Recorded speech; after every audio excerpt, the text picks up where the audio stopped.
মালদার হরিশ্চন্দ্রপুরে খোকরা গ্রামে গুলিবিদ্ধ হয়ে যুবক সাদ্দাম হোসেন খুনের ঘটনার পরপরই খুনের কারণ নিয়ে উঠে এলো চাঞ্চল্যকর তথ্য।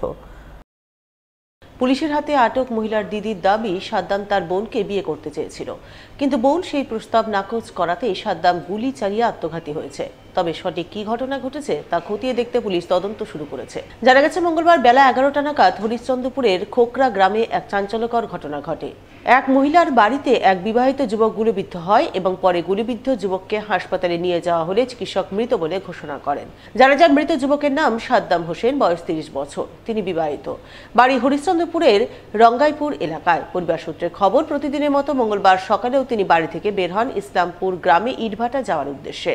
কিন্তু ইটভাটায় যাওয়ার পথে বেলা 11টা নাগাদ তিনি খোকরা গ্রামে শাকিলা খাতুন নামে এক মহিলার সঙ্গে দেখা করতে তার বাড়ি যান। জানা গেছে, শাকিলা খাতুন নামে ওই মহিলার বাড়িতে ইদানিং সাদ্দামের অবাধ যাতায়াত ছিল। সেই মতো এদিনও তিনি সেই মহিলার বাড়ি যান। সেখানে গুলিবিদ্ধ হয়ে মৃত্যু হয় সাদ্দাম হোসেনেরও। স্থানীয় সূত্রে জানা যায়, এই গুলিকাণ্ডের পেছনে পরকীয়া সম্পর্ক জড়িত রয়েছে।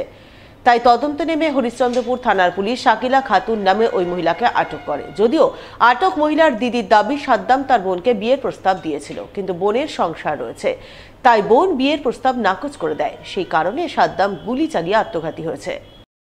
ঘটনাটা ঘটলো কি, আমরা সবাই মিলে থালা বাসন সকালকার ধুচ্ছিলাম। ধুতে ধুতে আমি আবার বৃষ্টি আসলো, তো আমরা গোসল ভেঙে গেছিলাম, তো ভাবলাম একটু গোসল করব। আমাদের চোখের সামনে থেকে আসলো, এসে হুট করে গেট বন্ধ করে নিল। সাদ্দাম এসেছিল, এখানে এসেছিল সাদ্দাম, আমার বোনকে বিয়ে করবে বলছে। আমার বোন বলছে, না আমি বিয়ে কেন করবো, আমার স্বামী আছে, বাচ্চা আছে। তখন বলছে, তুই যদি আমাকে বিয়ে না করিস তাহলে আমি সুসাইড করব। তখন ওই জিনিসটা বা বুঝতে পারিনি যে সত্যি এই মতো ও করে নিবে। তখন ও বন্দুকের যখন আওয়াজ আসলো, তো আমি নিজে শুনলাম। আমি যতক্ষণ পর্যন্ত এই ঘটনা ঘটলো আমি আছি বাড়িতে।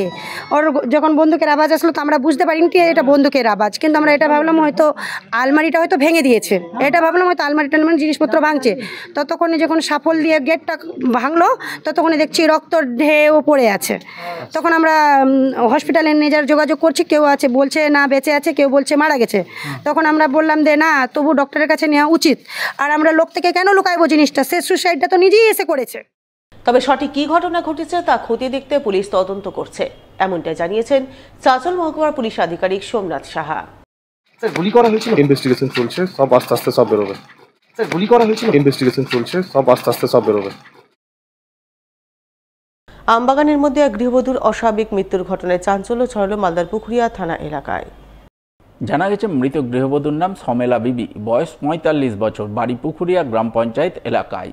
মঙ্গলবার ভোররাতে বাড়ি থেকে কিছুটা দূরে আমবাগানের মধ্যে তাকে মৃত অবস্থায় পড়ে থাকতে দেখেন স্থানীয়রা।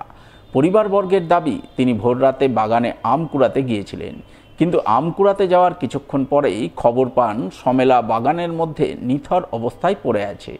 এরপর তারা ছুটে গিয়ে তার নিথর দেহ উদ্ধার করে আড়াইডাঙ্গা হাসপাতালে নিয়ে যান, কিন্তু চিকিৎসক মৃত বলে ঘোষণা করেন। ঘটনায় মৃতার পরিবারবর্গের অনুমান তাকে খুন করা হয়ে থাকতে পারে, তাই তারা গোটা ঘটনার সঠিক তদন্ত দাবি করছেন। তবে সঠিক কী কারণে এই মৃত্যু, আত্মহত্যা নাকি অন্য কিছু, তা খতিয়ে দেখতে পুখুরিয়া থানার পুলিশ তদন্ত শুরু করেছে বলে জানা গেছে। 4:30টার দিকে গেলাম বাগান, ওখান থেকে আবার ঘুরে আসলাম।